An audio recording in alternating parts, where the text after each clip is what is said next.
Hello students, today we are going to cover chapter number 15 Communication Systems Previous Year Questions. This time I have made a collection of all the questions in one place by mentioning their year and set alongside. इस communication system से अगर हम देखें तो हमें generally 5 marks के questions देखने को मिलते हैं जो कि 2 मार्क्स एंड 3 मार्क्स के फॉर्म में रहते हैं। कभी कभी किसी सेट में देखा गया है कि सिर्फ 2 मार्क्स के क्वेश्चन रहते हैं या कभी किसी में 3 मार्क्स पर रेयर हुआ है, पर ओवर एंड ऑल हमें 5 मार्क्स के क्वेश्चंस देखने को मिल जाएंगे इस चैप्टर से। सो द कम्युनिकेशन सिस्टम अगर हम स्टार्ट करना चाहें तो हम स्टार्ट करेंगे पहले इसके 3 मार्क्स के क्वेश्चन से। हम अपने 3 मार्क्स को सिक्योर कर लेंगे, फिर हम 2 मार्क्स की तरफ जाएंगे। तो सबसे पहले हमारा क्वेश्चन है what is communication system, write it's 2 important components. तो सबसे पहले हम डिफाइन करेंगे the communication system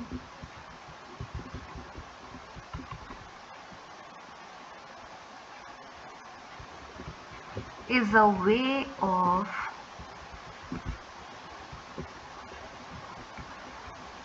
exchanging information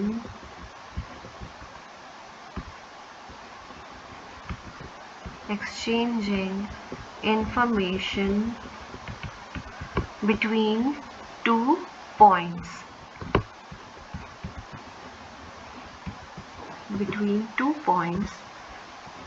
so communication हमें हेल्प करता है, कम्युनिकेशन सिस्टम हमें हेल्प करता है to exchange information between the 2 points.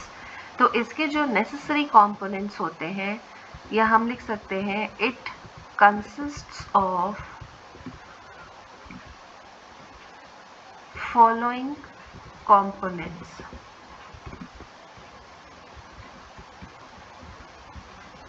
अब इसमें हम देखेंगे तो इसमें कंपोनेंट्स हो जाएंगे हमारे पास। पहला हो जाएगा ट्रांसमीटर,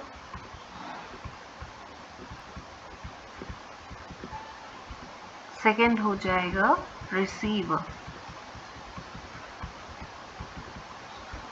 एंड थर्ड हो जाएगा चैनल और मीडियम। तो इसमें से हम अगर देखेंगे तो ट्रांसमीटर और रिसीवर बहुत इंपॉर्टेंट कंपोनेंट्स है। तो अगर सिर्फ पूछा गया है कि 2 इम्पॉर्टेंट कंपोनेंट्स को नेम करना है, देन आप क्या लिखोगे, transmitter and receiver are the 2 main components, और साइड में इसके फंक्शंस भी लिख देंगे क्योंकि 3 मार्क्स का क्वेश्चन है तो हम रिस्क नहीं ले सकते। तो ट्रांसमीटर क्या करेगा, इट कन्वर्ट्स मैसेज सिग्नल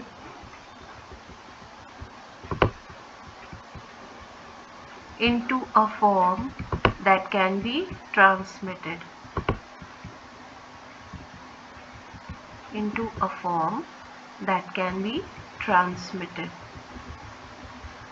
ठीक है।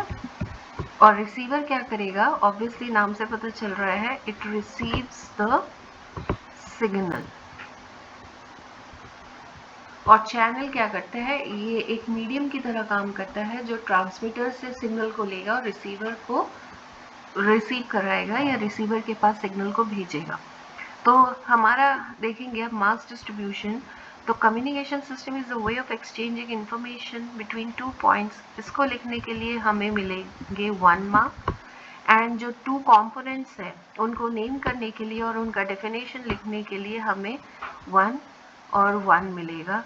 तो इसमें हो गया टोटल हमारा, ये मिलकर हो गया 2 मार्क्स का, ये 1 मार्क्स का, तो ये कवर हो जाता है 3 मार्क्स का क्वेश्चन। ठीक है। तो ये देख सकते हैं हम 2020 में आया था, 2022 में भी आया था।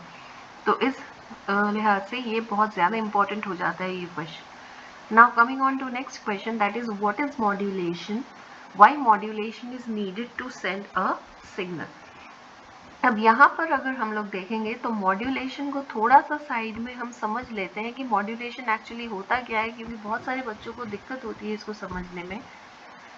सबसे पहले तो हमें मॉड्यूलेशन को हम डिफाइन कर देते हैं, इसका आंसर लिख लेते हैं, फिर साइड में मैं एक बार इसका ओवरव्यू दे दूंगी। मॉड्यूलेशन होता है हमारा, modulation is the process of Modulation is the process of superimposing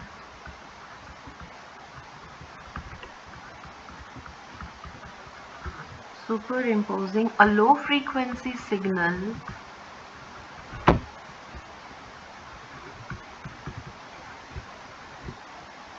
on a high frequency signal। तो ये हो गया हमारा definition। The process of imposing low frequency signal on a high frequency signal is called modulation। इसको लिखने के हमें मिल जाएंगे 1 mark.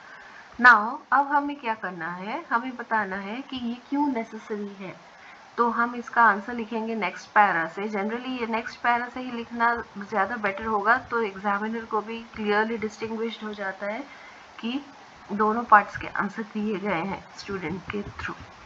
So modulation is needed because पहला पॉइंट हो जाएगा इसमें, to increase the range of communication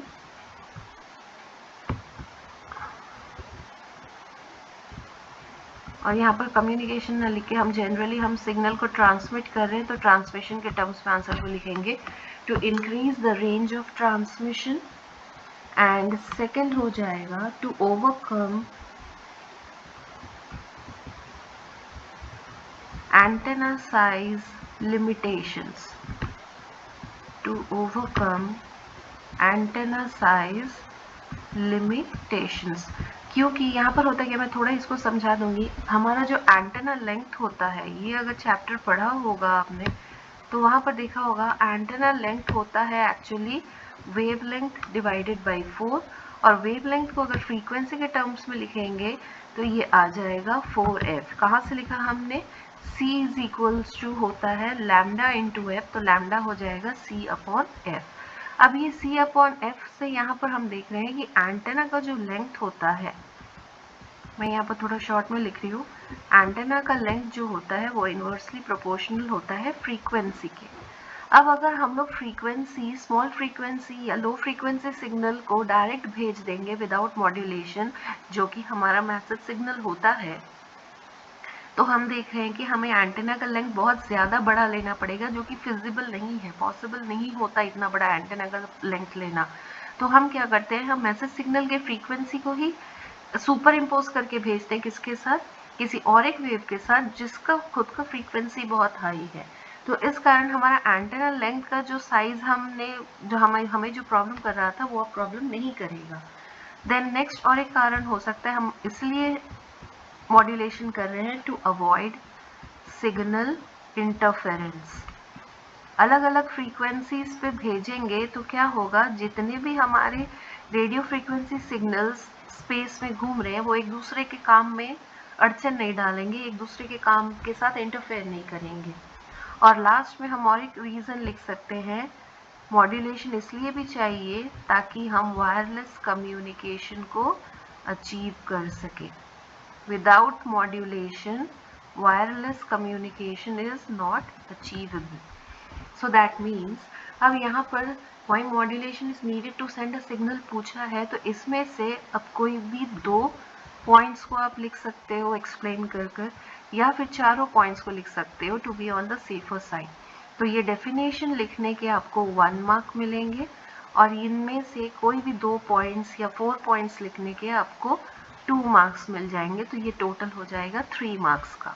तो मॉड्यूलेशन क्या है भाई, मॉड्यूलेशन में हमने किया कि एक लो फ्रीक्वेंसी सिग्नल को हमने क्या किया, एक हाई फ्रीक्वेंसी सिग्नल के साथ जोड़ कर या सुपर इम्पोज करके या उसके साथ पैक करके भेजा हमने। This process is known as modulation. Modulation की ज़रूरत क्यों है, to increase the range of transmission, ताकि सिग्नल बहुत दूर तक जाए। नेक्स्ट पॉइंट था to overcome antenna size limitations, कि हमें ज़्यादा बड़ा एंटेना ना लेना पड़े with the reduction in frequency of the signal. Next था सिग्नल इंटरफेरेंस को हम अवॉइड कर सके, and last to facilitate wire communication. अब यहाँ पर मैं अगर छोटा सा, जैसे कि मैंने पहले बोला था कि मैं मॉड्यूलेशन के बारे में एक ओवरव्यू दूंगी, तो मॉड्यूलेशन के बारे में यहाँ से देख लो कि ये हमारा जो मैसेज सिग्नल होता है उसकी फ्रीक्वेंसी होती है लो, जैसे हमारा वॉइस सिग्नल हो गया या कुछ भी हम बोल रहे हैं या हम गाना सुन रहे हैं, तो उसकी फ्रीक्वेंसी हो गई लो।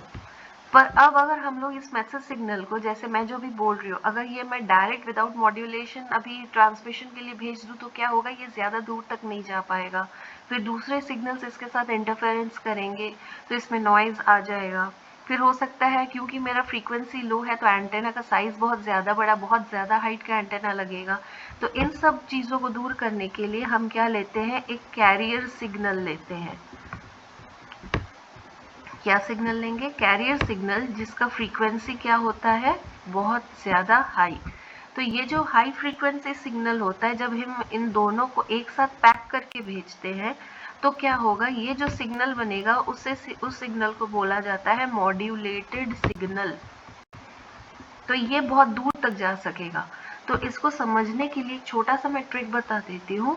जैसे कि हमारा मैसेज सिग्नल क्या हो गया, ये कोई एक सामान है जो मुझे बहुत दूर तक भेजना है। तो ये एक गुड है या आइटम है जो मुझे दूर तक भेजना है। अब अगर मैं इसको ऐसे भेजूंगी तो ये ज़्यादा दूर तक नहीं जा पाएगा। तो मैंने क्या किया, मैंने एक लिया ट्रक और उस ट्रक में इस मैसेज सिग्नल को लोड कर दिया, मतलब इस आइटम को लोड कर दिया। और ये ट्रक क्या है, एक्चुअली ये ट्रक है मेरा कैरियर सिग्नल। तो ये जो ट्रक हुआ, अब ये मैसेज सिग्नल को लेकर बहुत दूर तक जा सकेगा। तो अब ये जो टोटल जो लोडेड ट्रक हो गया मेरा ट्रक, और उसमें जो मैसेज सिग्नल है, तो ये जो पूरा लोडेड ट्रक हुआ मेरा,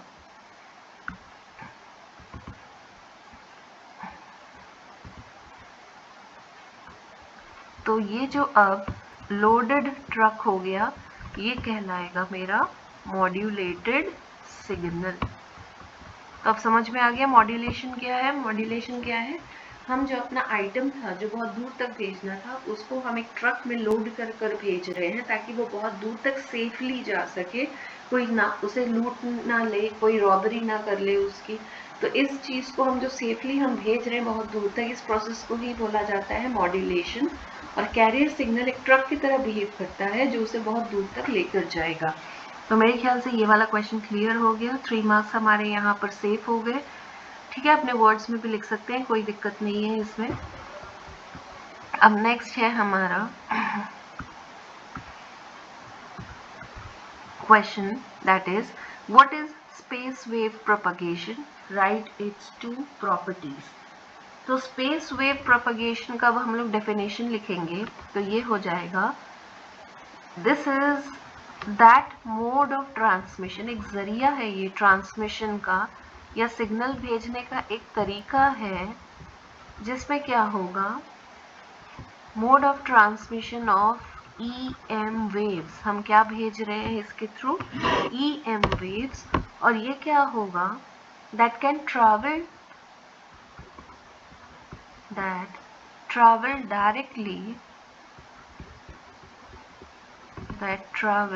directly through space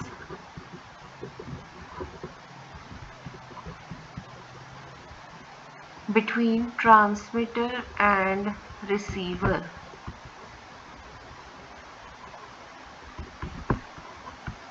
Between transmitter and receiver, ठीक है।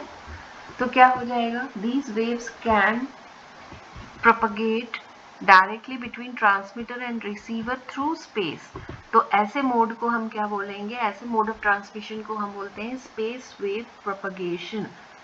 और ये जनरली, एक मैं चीज बता दूं, ये generally VHF and UHF frequency range में यूज होते हैं, that is very high frequency and ultra high frequency.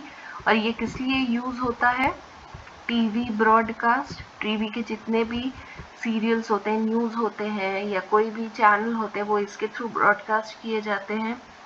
फिर FM रेडियो जो हम सुनते हैं वो भी इसके थ्रू ब्रॉडकास्ट होते हैं। फिर हो जाएगा मोबाइल नेटवर्क्स में भी इनका यूज़ होता है। तो ये चीज़ इम्पॉर्टेंट हो गई, कहाँ कहाँ यूज़ हो रहा है, एप्लीकेशंस क्या है, किस तरह भेज रहे हैं हम डायरेक्टली किसी सिग्नल को, किसी EM वेव्स को अगर हम डायरेक्टली स्पेस में भेज रहे हैं तो क्या होगा, वो स्पेस वेव प्रोपगेशन होगा। ट्रांसमीटर से सिग्नल जाएगा स्पेस में, फिर से वहाँ पर जाएगा वापस, वहाँ से रिफ्लेक्ट होकर कहाँ पर जाएगा, रिसीवर में। अब इसकी 2 प्रॉपर्टीज़ क्या क्या है जो पूछा गया है। अगर इसके प्रॉपर्टीज़ के बारे में हम बात करें अब, तो क्या हो जाएगा, पहला पॉइंट, ये तो एक लाइन ऑफ साइट ट्रांसमिशन है।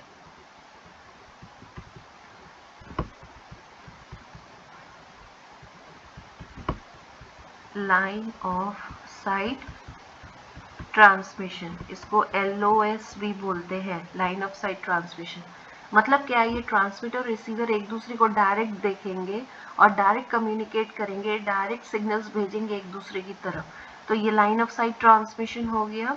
और सेकंड क्या होता है, it is suitable for frequency range,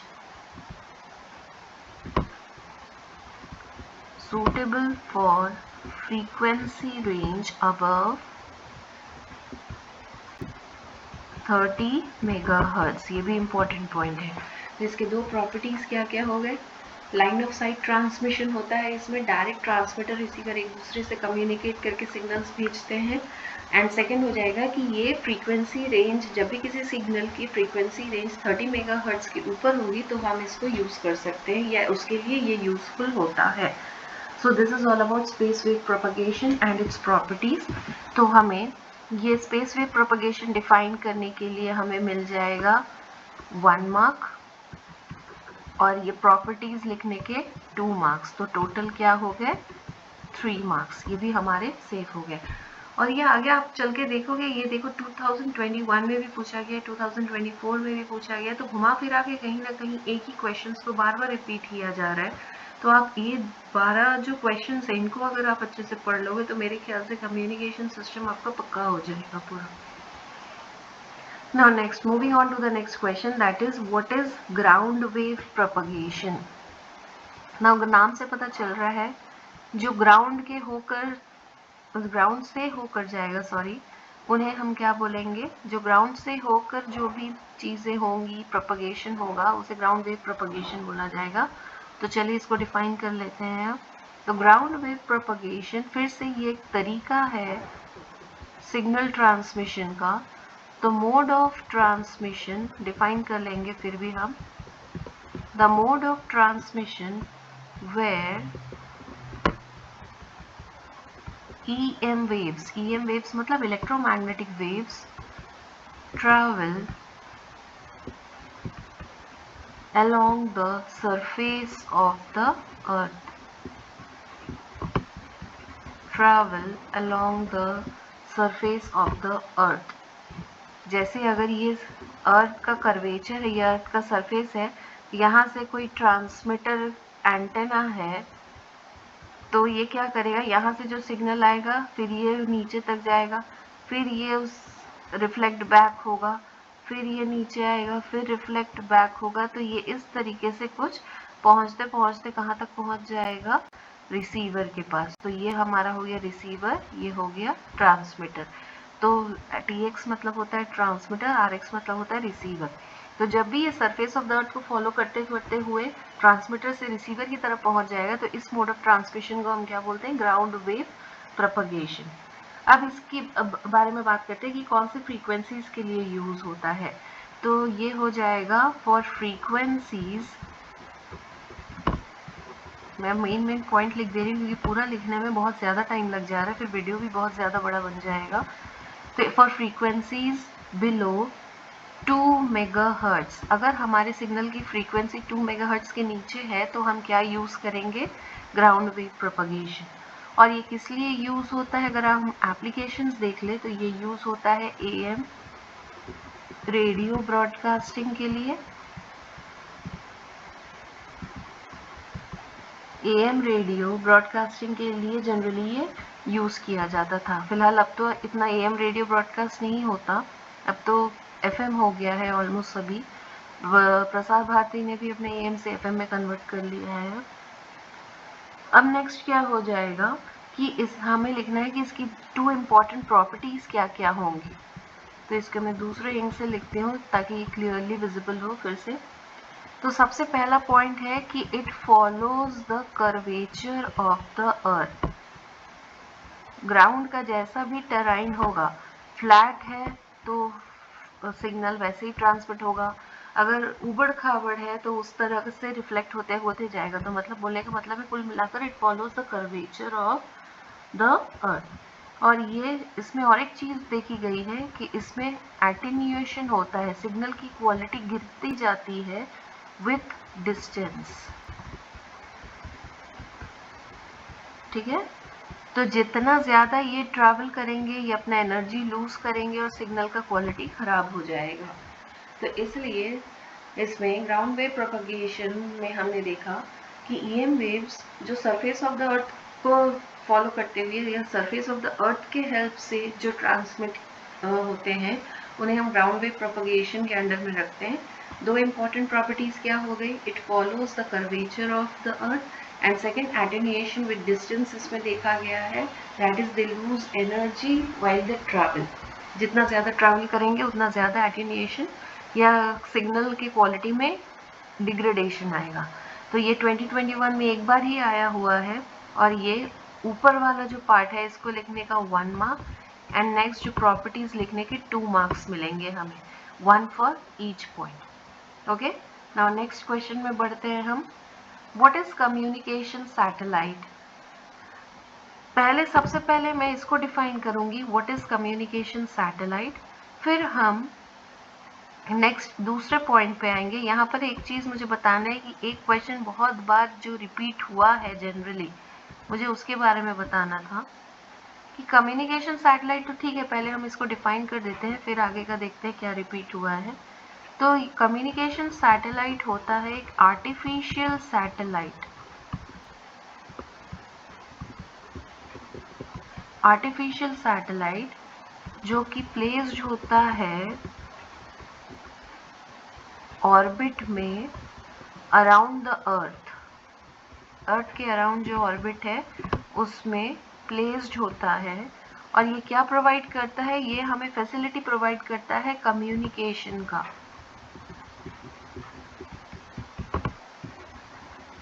to facilitate communication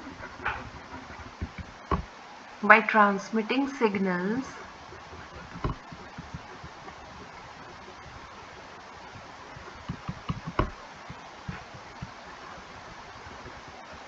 across long distances। तो इसको हमने डिफाइन कर लिया और ये 1 मार्क का था।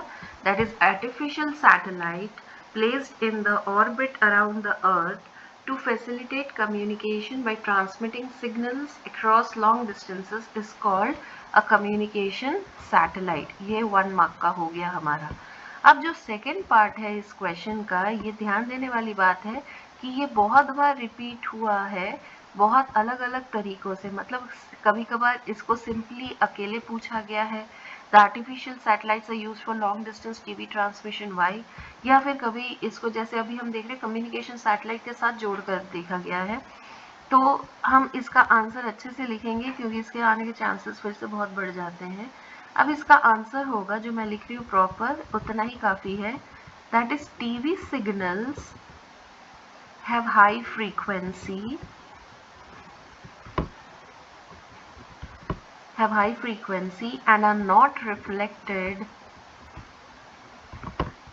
and are not reflected by ionosphere। जो हमारे layers of the earth's atmosphere में जो आयोनोस्फेयर होता है ये उससे रिफ्लेक्ट नहीं होते हैं।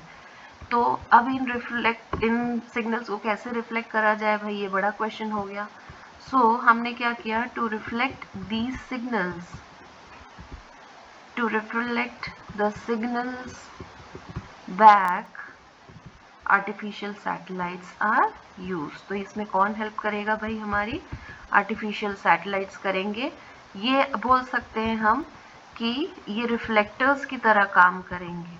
तो ये हमारा जैसे ये ये अगर सैटेलाइट हो गया, ये इसको मैंने सपोज सैटेलाइट है, यहाँ पर मेरा एक जैसे सपोज बॉम्बे से कोई सीरियल ट्रांसमिट हो रहा है या रिले हो रहा है, तो ये क्या होगा, ये पहले कहाँ पर जाएगा, आर्टिफिशियल सैटेलाइट इसे रिसीव करेगा, फिर ये क्या करेगा, सपोज ये मेरा घर है तो ये यहाँ पर उसको रिफ्लेक्ट कर देगा। तो ये आर्टिफिशियल सैटेलाइट एक्चुअली किसकी तरह काम कर रहा है, ये रिफ्लेक्टर की तरह काम कर रहा है। और क्यों हमें आर्टिफिशियल सैटेलाइट की ज़रूरत पड़ी, तो ये वाला लाइन इम्पॉर्टेंट है कि टीवी सिग्नल्स क्या होते हैं, they are not reflected by ionosphere. जो नेचुरली प्रेजेंट है जो लेयर, उससे वो रिफ्लेक्ट नहीं हो पाते हैं, इसलिए हमें आर्टिफिशियल सैटेलाइट्स के हेल्प लेने की ज़रूरत पड़ गई। नाउ नेक्स्ट क्वेश्चन पे चलते हैं हम। What is sky wave propagation, right suitable frequency range for their propagation. तो फटाफट इस क्वेश्चन को भी करेंगे, क्योंकि आप देख रहे वीडियो का लेंथ बढ़ता जा रहा है, फिर आप लोगों को भी बोर्डम फील होगा कहीं ना कहीं इसमें। तो अब इसको देखते हैं, what is sky wave propagation. तो इसमें मैं जो मेन पॉइंट्स है उसको लिखूंगी। ये ट्रांसमिशन जो होता है, transmission of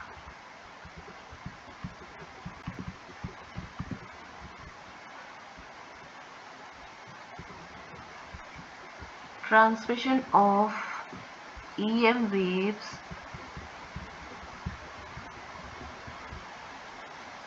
that are reflected by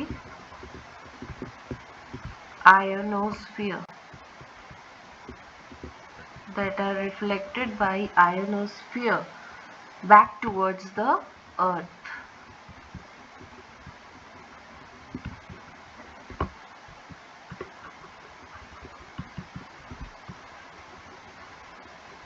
Back towards the earth's surface is called skywave propagation.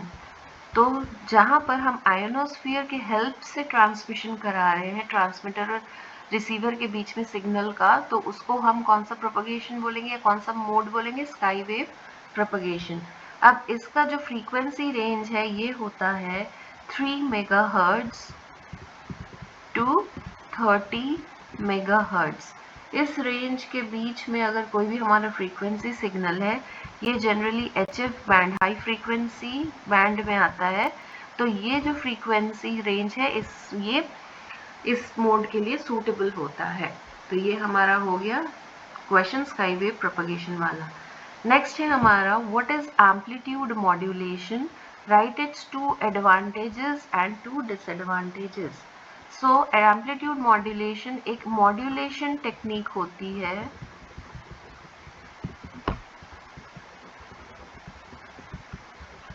ये एक मॉड्यूलेशन टेक्निक होती है जिसमें amplitude of carrier wave is varied in proportion to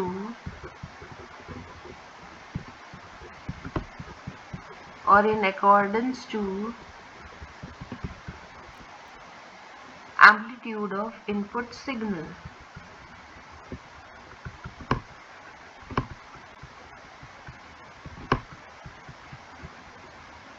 amplitude of input signal. और यहाँ पर कैरियर वेव का frequency and phase constant होगा। तो हम क्या करें, हमारे पास एक ऑडियो सिग्नल है, उसका पर्टिकुलर हमारे पास एम्पलीट्यूड है ऐसे करके। अब हम लोग क्या करेंगे, अगर हम कैरियर वेव को भी इसी एम्पलीट्यूड मॉड्यूल इस मैसेज सिग्नल के एम्पलीट्यूड के अकॉर्डिंग वेरी कराते हैं, तो फिर हमारा जो हो जाएगा, ये जो मॉड्यूलेशन टेक्निक होगा वो कौन सा कहलाएगा, हमारा एम्पलीट्यूड मॉड्यूलेशन।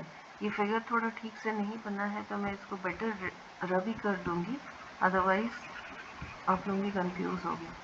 तो मतलब बोलने का मतलब है कुल मिला के कि अगर हम कैरियर वेव के एम्पलीट्यूड को वेरी कर रहे हैं किसके अकॉर्डिंग, इनपुट सिग्नल के एम्पलीट्यूड के अकॉर्डिंग, तो ये कौन सा मॉड्यूलेशन कहलाएगा, एम्पलीट्यूड मॉड्यूलेशन। और इसमें फ्रीक्वेंसी एंड फेज कांस्टेंट होता है। तो अगर हम कैरियर वेव का जो इक्वेशन है इसको मान ले AC sine of 2 pi fct, where AC is amplitude of the carrier wave, fc is the frequency of the carrier wave. तो हमारा जो मॉड्यूलेटेड वेव का इक्वेशन बनेगा, जो मैंने लोडेड ट्रक के साथ जिसको मैप किया था, तो ये हो जाएगा AC plus MT into sine of 2 pi FCT। तो ये मेरा इक्वेशन बन जाएगा किसका, मॉड्यूलेटेड वेव का, जब हम एम्पलीट्यूड मॉड्यूलेशन यूज़ कर रहे हैं। अब फटाफट मैं यहाँ पर एडवांटेजेस बता दूंगी। एडवांटेजेस क्या हो जाएगा कि एक तो हमारा ये कॉस्ट इफेक्टिव है, और सेकंड क्या हो जाएगा, ये ज़्यादा कवरेज ले पाता है या ज़्यादा कवरेज दे पाता है हमारे सिग्नल को। अब वहीं अगर हम डिसएडवांटेजेस की बात करें, डिसएडवांटेजेस में क्या हो जाएगा, प्रोन टू नॉइज़ ऐड होने के बहुत ज़्यादा चांसेस बढ़ जाते हैं, और यहाँ पर अननेसेसरी वेस्टेज ऑफ पावर होता है। ठीक है, तो ये दो एडवांटेजेस एंड डिसएडवांटेजेस हो गए। तो अब यहाँ पर मार्क्स डिस्ट्रीब्यूशन के बारे में मैं थोड़ा बताना चाहूँगी। इसमें क्या होगा, ये हमारा ऊपर वाला जो मॉड्यूलेशन टेक्निक है, इसको लिखने के 1 मार्क मिल सकते हैं।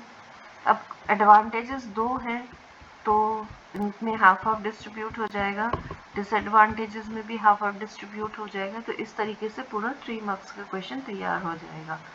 अब now coming on to the main derivation, जो बहुत बार देखा गया है कि ऑलमोस्ट आ रहा है, वो है establish D is equals to root over 2RH between height of TV antenna and range of transmission। तो ये D क्या है, रेंज है, H क्या है, height of the TV antenna, और R क्या है, रेडियस ऑफ द अर्थ। तो सबसे पहले इसके लिए मैं एक डायग्राम बना रही हूँ साइड में, इस हम डायग्राम को बना लेंगे। अब ये हमारा मान लेते हैं, हमारा ये है, ये जो वर्टिकल लाइन से जो मैं डिनोट कर रही हूँ, ये हमारा एंटेना है। चलिए इस एंटेना को नाम दे देते हैं A और B, और इस एंटेना को पॉइंट B पे फिक्स किया गया है on the surface of the अर्थ। अब अगर हम लोग देखेंगे तो पॉइंट A से जब सिग्नल ट्रांसमिट होगा एंटेना के थ्रू, तो वो अर्थ सरफेस पे इस पॉइंट पे सपोज आके टच करता है, और इस तरफ देखेंगे तो ये सपोज पॉइंट D पे आके इतना एरिया कवर करता है। तो यहाँ से हम लोग क्या करेंगे, अब ये हम लोग मान लेते हैं ये पॉइंट O है, जो कि सेंटर ऑफ द अर्थ है। तो सेंटर ऑफ द अर्थ से आउटर सरफेस तक जाएंगे तो वो रेडियस ऑफ द अर्थ के बराबर होगा। तो ये वाला पार्ट भी R, ये वाला पार्ट भी R हो जाएगा हमारा। सॉरी, मैंने इसको थोड़ा इसमें से बना दिया। I'll just redraw the diagram once again. My mistake, I have drawn it in another way. तो अब क्या करेंगे हम, अब हम यहाँ पर ये सेंटर लेंगे O, और ये वाला यहाँ से हम लोग डैश लाइन के थ्रू इसको ज्वाइन करेंगे। ये वाला क्या हो जाएगा डिस्टेंस R, ये वाला डिस्टेंस भी क्या हो जाएगा R।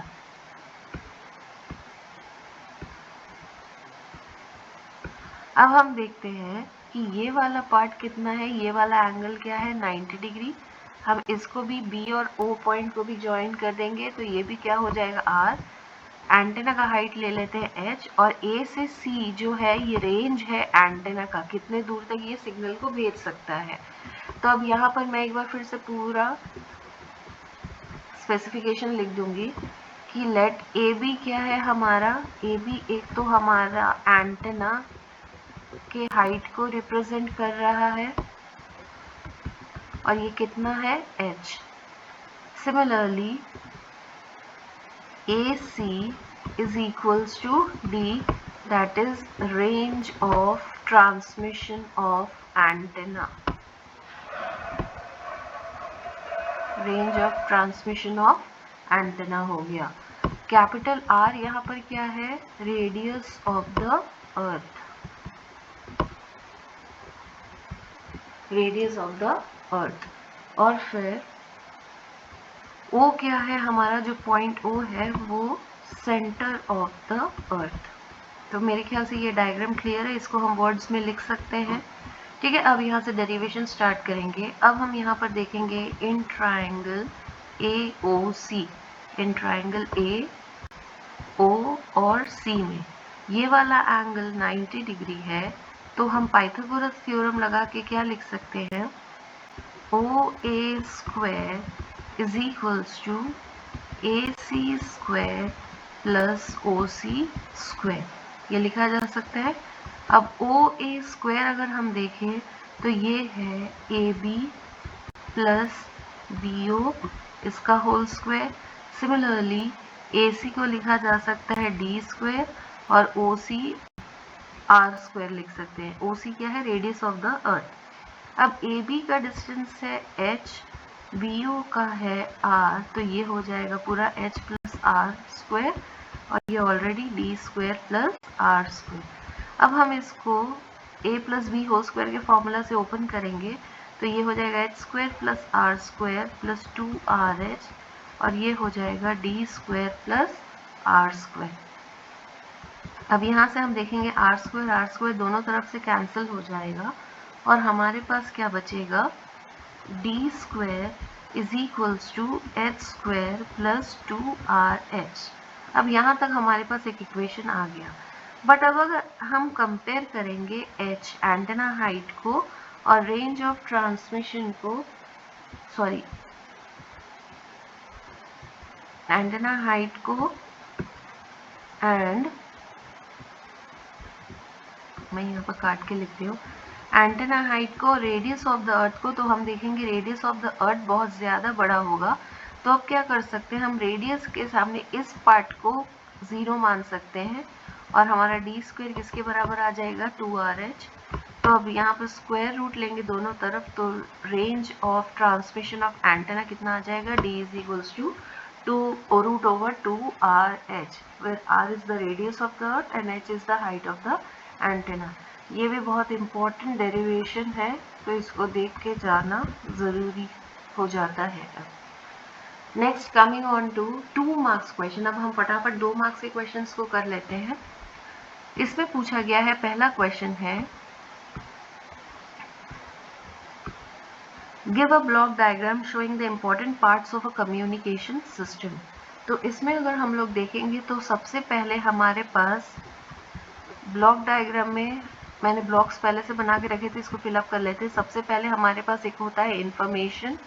इस इंफॉर्मेशन को हम फीड करते हैं कहाँ पर, ट्रांसमीटर में।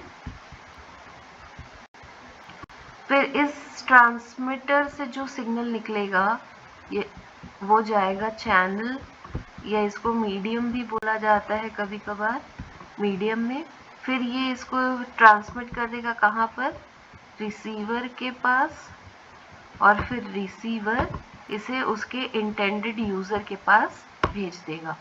तो अब अगर हम लोग यहाँ पर देखेंगे तो हमारे पास इंफॉर्मेशन जो होगा वो एक्चुअली हमारे किसकी तरह बिहेव करेगा, मैसेज सिग्नल। और जैसे कि मैंने बताया था मैसेज सिग्नल एक लो फ्रीक्वेंसी सिग्नल होता है। फिर ये ट्रांसमीटर क्या करेगा, इस मैसेज सिग्नल को लेगा और ट्रांसड्यूसर के हेल्प से एक इलेक्ट्रिकल सिग्नल में कन्वर्ट कर कर किस में भेज देगा, चैनल में। चैनल में जनरली हमारे जितने भी नॉइज ऐड होते हैं वो चैनल के थ्रू होते हैं। फिर ये जो हमारा सिग्नल है ये कहाँ मिल जाएगा, रिसीवर पे। रिसीवर उसको ठीक ठाक करके फिर किसको पहुंचा देगा, इंटेंडेड रिसीवर के पास। अब हम लोग देखेंगे हमारा यहाँ से लेकर यहाँ तक का जो पार्ट है, मतलब ट्रांसमीटर, चैनल एंड रिसीवर, ये हमारा कहलाता है कम्युनिकेशन सिस्टम। और इसी पे पहला क्वेश्चन था, write two important components of communication system. तो उसमें ट्रांसमीटर एंड रिसीवर लिखा था हमने। चैनल और मीडियम को भी इंक्लूड किया जा सकता है, पर सबसे ज़्यादा जो 2 इम्पॉर्टेंट चीज़ें होंगी कम्युनिकेशन सिस्टम में वो होगा ट्रांसमीटर एंड दूसरा होगा रिसीवर। तो इसको बनाने के हमें 2 मार्क्स मिल जाएंगे। Next, write 2 differences between analog and digital signal. तो सबसे पहले हम लोग स्टार्ट करेंगे एनालॉग। इस तरफ टेबल बना के लिखना ज़रूरी है, 2 मार्क्स का क्वेश्चन है तो ज़्यादा हम स्टोरी राइटिंग नहीं करेंगे। तो एनालॉग सिग्नल लिखेंगे, ये कैसे होते हैं, कंटिन्यूस सिग्नल्स होते हैं, एनालॉग सिग्नल्स, और ये डिजिटल सिग्नल्स कैसे होते हैं, डिस्क्रीट। ये हर टाइम के लिए डिफाइंड नहीं होते हैं, एनालॉग सिग्नल्स हर टाइम के लिए डिफाइंड होते हैं। ये क्या होते हैं, अब और एक चीज़ अब यहाँ पर लिख सकते हैं हम, एनालॉग सिग्नल साइन वेव्स के फॉर्म में होते हैं, डिजिटल सिग्नल स्क्वायर वेव्स के फॉर्म में होते हैं। ठीक है, और भी मैं कुछ और पॉइंट्स लिख देती हूँ जो काम आ जाएंगे। ये ज़्यादा बैंडविड्थ लेता है, रिक्वायर्स मोर बैंडविड्थ, ये हो जाएगा रिक्वायर्स लेस बैंडविड्थ। अब एग्जाम्पल क्या क्या हो जाएगा इसमें, हमारा ह्यूमन वॉइस एनालॉग सिग्नल है, और यहाँ पर एग्जाम्पल हो जाएगा कंप्यूटर, सीडीज, डीवीडीज, इन सब में कौन सा सिग्नल यूज होता है, डिजिटल सिग्नल। ये क्या प्रोड्यूस करते हैं, digital signal. Now next question में मूव करेंगे। Write two differences between transmitter and receiver in communication devices. तो इसमें भी हम अगर देखें तो क्या हो जाएगा, इस तरफ हम लिखेंगे ट्रांसमीटर के बारे में और इधर लिखेंगे हम रिसीवर के बारे में।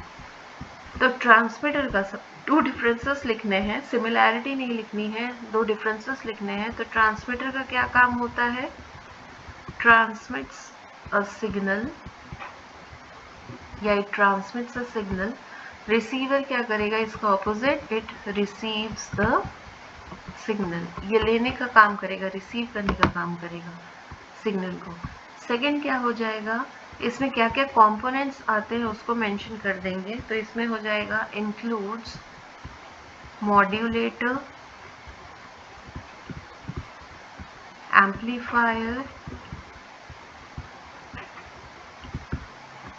And antenna.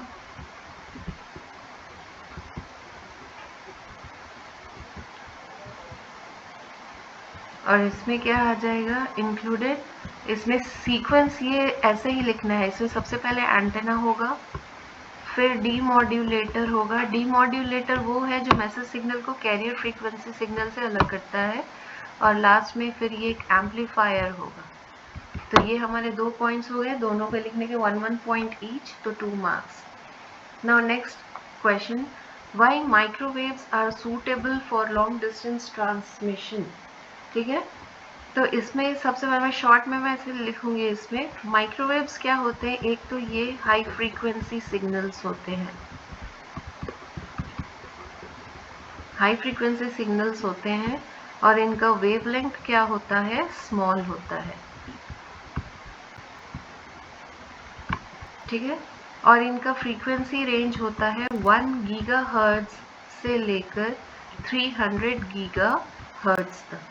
तो क्या होता है, हम अगर इसको यूज़ करेंगे तो हम डेटा को ज़्यादा स्पीड में लॉन्ग डिस्टेंसेस के थ्रू भेज सकते हैं। तो क्या 2 इम्पॉर्टेंट चीज़ें हमें मिल गई, एक तो हम हाई स्पीड में डेटा को भेज रहे हैं और लॉन्ग डिस्टेंस तक भेज रहे हैं। तो इन 2 एडवांटेजेस के कारण ही माइक्रोवेव्स को यूज़ किया जाता है for long distance transmission. 2 advantages क्या हो गए, एक तो ये हाई फ्रीक्वेंसी सिग्नल्स होते हैं जिसका रेंज होता है 1 गीगाहर्ट्ज टू 300 गीगाहर्ट्ज, और इनका वेवलेंथ छोटा होता है, तो हम डेटा को हाई स्पीड में दूर तक भेज सकते हैं with the help of microwaves.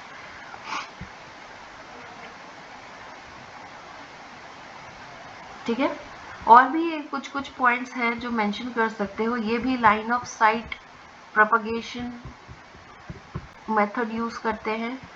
फिर इनका बैंडविड्थ भी हाई होता है, BW मीन्स बैंडविड्थ, और इनमें लो एटेन्यूएशन होता है, मतलब सिग्नल की क्वालिटी जल्दी खराब नहीं होती अगर हम माइक्रोवेव्स के थ्रू भेज रहे हैं। तो इसके लिखने के हमें कितने मिल जाएंगे, 2 मार्क्स। कोई भी 2 पॉइंट्स लिखना है जो याद रहे लिख सकते हैं। Next question number 11, why short wave bands are used for long distance radio transmission. सबसे पहले तो मैं यहाँ बता दूँ, जो ये शॉर्ट वेव बैंड्स हैं, इनका मतलब होता है कि इनका वेवलेंथ स्मॉल है, इसलिए इन्हें शॉर्ट वेव बोला जाता है। इनके लेंथ के वेव के लेंथ के बेसिस में डिफाइन किया गया है। अब ये क्या करते हैं, शॉर्ट वेव बैंड्स जनरली इनका फ्रीक्वेंसी रेंज होता है 3 to 30 मेगाहर्ट्ज। ठीक है, तो हम इसमें लिखेंगे शॉर्ट वेव बैंड्स और they use sky wave propagation. They use, कौन से मोड को यूज करेंगे, they use sky wave propagation and hence can travel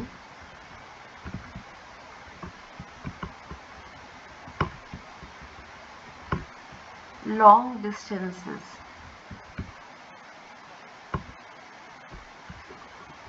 by getting reflected from ionosphere।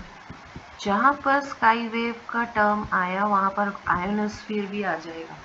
तो ये क्या होते हैं, ये short wave bands continuously reflect होते हैं आयोनोस्फीयर से और अर्थ सरफेस पर रिसीव होते हैं। That means indirectly they are using sky wave propagation, इसलिए हम इन्हें किस लिए यूज कर सकते हैं, लॉन्ग डिस्टेंस रेडियो ट्रांसमिशन के लिए।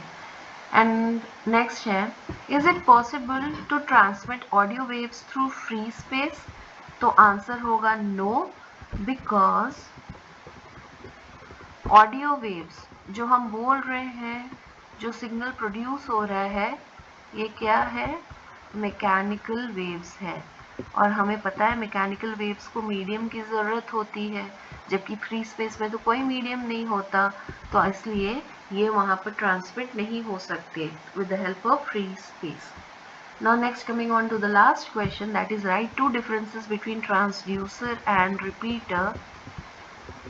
तो हम इसका डिफरेंस लिख लेंगे जल्दी से, इधर ट्रांसड्यूसर इधर रिपीटर। जब भी डिफरेंस लिखना है तो मैं सजेस्ट करूँगी टेबल के फॉर्म में लिखो, तो ज़्यादा अच्छे से आंसर्स लिख पाओगे।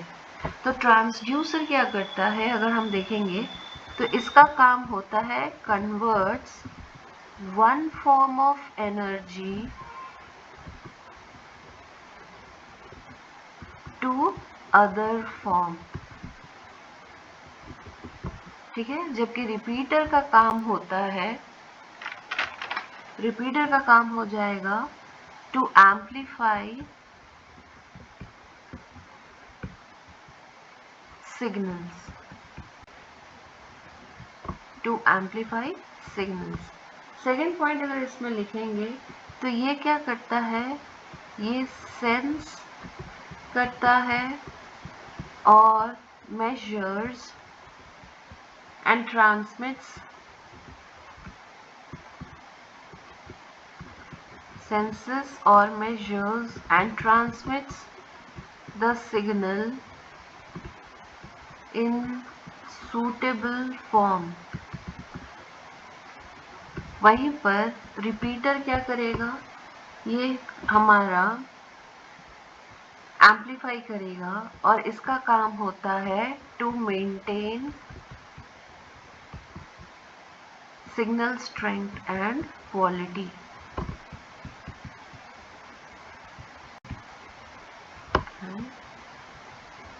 Quality, it amplifies the signal,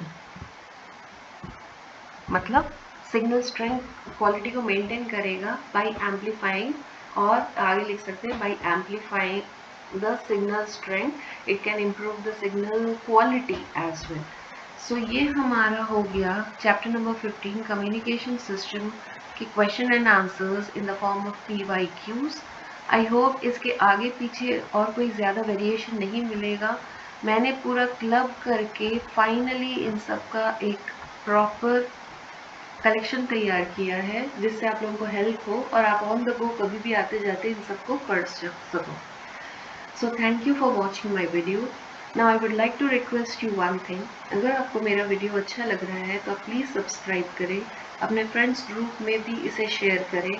ये बहुत ही काम की चीज़ है जो आप लोगों को हेल्प करेगी आपके प्रिपरेशन में। So till I come up with next chapter, take care of yourself. Thank you.